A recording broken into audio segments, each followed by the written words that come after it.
변호사님, 앞서 정치권 반응도 보셨는데, 자, 대통령 측은 검찰이 즉각 석방 지휘를 해야 된다라고 주장하면서 지금 헌재 판례를 근거로 들고 있습니다. 이게 위헌 논란이 좀 있는 건데 정확히 어떤 내용입니까?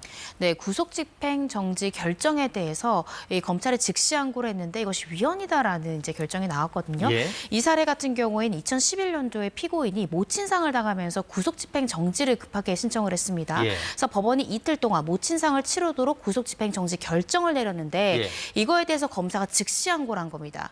그래서 그 이틀 동안 즉시 항고를 했기 때문에 석방이 되지 못하고 가지 못한 거네요. 가지 못했습니다. 그래서 이 부분에 대해서 이 해당 규정이 문제가 있는 것은 아닌지 법원이 직권으로 위헌 심판 법률 제청을 했던 그런 케이스였습니다.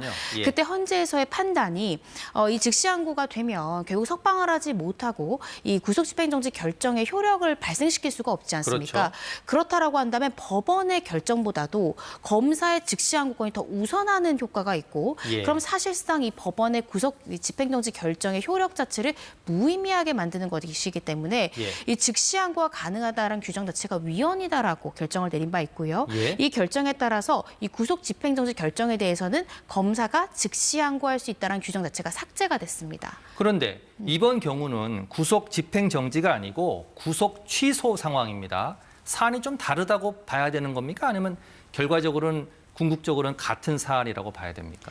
구속 집행정지와 구속 취소는 분명히 다르고 다른 제도는 맞습니다. 예. 구속 취소 자체는 구속 사유가 없어졌다라는 것이기 때문에 아예 구속의 효력 자체를 인정하지 않는 것이거든요. 예. 그렇지만 양자가 다 구속 관련한 것, 즉 이 피고인의 신병과 관련된 신체의 자유와 관련된 것이라는 점에서는 예. 굉장히 추구하고자 하는 이런 취지나 이런 것들이 동일하다 보여지고요. 예. 그리고 헌재가 구속 집행정지 결정에 대해서 위헌이라고 판단했던 것 자체가 예. 신병과 관련된 사안에서 검사에게 즉시 항고권이 인정되는 경우에는 이 법원이 신병과 관련해서 석방이 상당하다라고 판단했던 그 판결의 효력 자체를 무의미하게 했기 그렇죠. 때문에 예. 위헌이다라는 것이니 예. 그 논리가 구속 취소 사유에도 결국 동일하게 적용될 가능성이 대단히 높거든요. 예. 그런데 아직까지는 구속 취소 관련한 이 즉시 항고를 할 수 있다는 규정 자체에 대한 위헌 법률 심판 제청이 없었습니다. 없었죠. 예. 그래서 이것에 대한 판단이 없었던 것이지 만약에 이번에 즉시 항고를 검찰에서 하게 된다라고 하면 예. 결국에 위헌 법률 심판 제청 신청을 할 가능성이 되게 높고요. 네. 제청이 된다라고 하면 같은 취지로 위헌 결정이 나올 가능성이 대단히 높다는 것이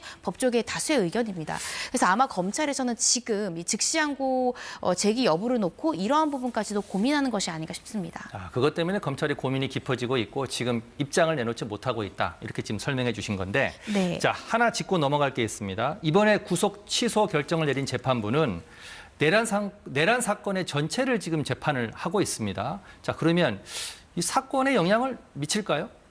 저는 사건에 영향을 미칠 것이라고 보여지고요. 예. 특히 오늘 이 구속 취소 결정문을 보면서 저는 윤석열 대통령에 대한 1심 재판 공소 기각이 될 가능성도 우리가 배제할 수 없구나라는 생각을 했습니다. 예. 공소 기각의 사유 중에는 예. 이 공소 제기 자체가 법률에 위배된 때, 위법한 때는 공소 기각의 판결을 내릴 수 있습니다. 예. 그런데 오늘 구속 취소 결정을 내렸던 재판부가 결국 윤석열 대통령에 대한 형사 재판에 대한 판결도 내리는 그렇죠. 재판부 아닙니까? 예. 근데 그곳에서 결국에 이 수사의 적법성 부분에 대해서는 문제의 소지가 있어 보인다라는 판결을 내린 그렇죠. 거거든요. 예. 즉 윤 대통령의 주장점이 다 맞다까지는 아니지만 변호사의 주장을 인용을 했죠. 네, 예.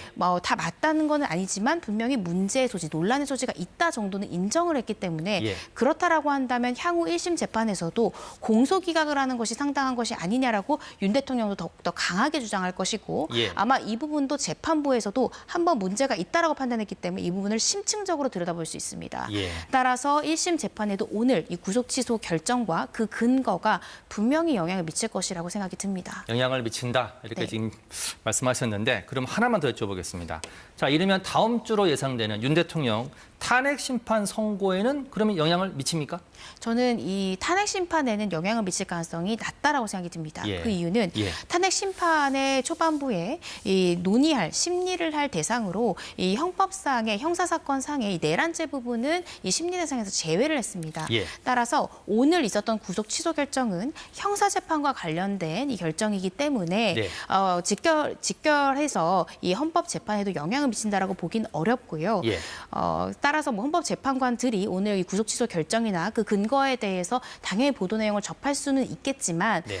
그렇지만 그것이 이 탄핵 심판의 결과와 직결된다라고까지 우리가 보기는 어려울 것 같습니다. 그러면 선고 기일 자체에는 영향을 좀 줄까요?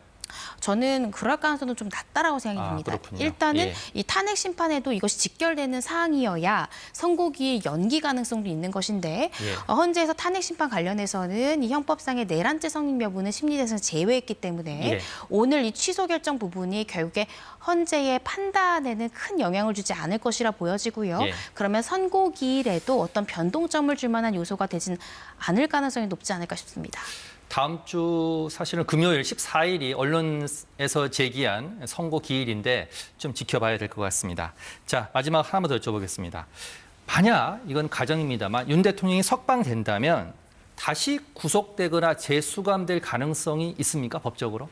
만약에 석방 지위가 되어서 석방이 된다면 일단 검찰에선 구속영장 다시 청구할 수가 없습니다. 예. 왜냐하면 윤 대통령 같은 경우에 현재 수사 단계를 지나서 재판을 받고 있는 단계이기 때문에 그러면 다시 구속될 가능성은 법원이 스스로 구속영장을 발부하는 것밖에 없거든요. 예. 그런데 재구속에는 제한이 있습니다. 예. 이렇게 이제 석방이 된 경우에는 중요한 다른 어떤 증거가 발견되지 않은 한 동일한 범죄 사실로 다시 구속이 되진 않기 때문에 예. 사실상 석방이 된다라고 하면 법원에서 동일한 범죄 사실로 다시 수감을 재구속을 시킬 가능성은 좀 낮지 않을까 싶습니다. 불구속 상태에서 형사재판에 임하게 된다. 이 말씀인 거죠? 네, 맞습니다. 예.